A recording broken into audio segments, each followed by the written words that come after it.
చిరంజీవి వీర అభిమానిని. నేను చిరంజీవిని కలవాలని తపన పడుతున్నాను.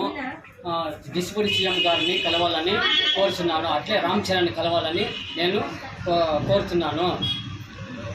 ఇట్లు శ్రీకోట మండలం, చిత్తూరు జిల్లా, కృష్ణాపురం పంచాయతీ, వెంకటేపల్లి గ్రామము. నా పేరు వచ్చి ప్రజారాజ్యము. నేను చిరంజీవిని కలవాలని, పవన్ కళ్యాణ్ సార్ని కలవాలని, పవన్ కళ్యాణ్ కలవాలని కోరుచున్నాను. హ్యాండిక్యాప్లో నేను పవన్ కళ్యాణ్ సార్ని కలవాలన్నా, చిరంజీవిని కలవాలని కోరుచున్నాను. రామ్ చరణ్ని కూడా కలవాలని కోరుచున్నాను. ఏం నీ సత్తపైన అది ఉండే కదా బొమ్మ? Megastar Chiranjeevi, Pawan Kalyan sir, Ram Charan. అంటే నీకు చిరంజీవి అంత అభిమానమా? చిరంజీవి అంటే వీర అభిమాని నేను. Okay okay okay. నీ కోరిక ఏమే? నా కోరిక ఒక్క సరైన కళ్ళని రామ్ చరణ్ని, చిరంజీవిని, పవన్ కళ్యాణ్ సార్ని కళ్ళని నా బాధలు చెప్పుకోవాలి.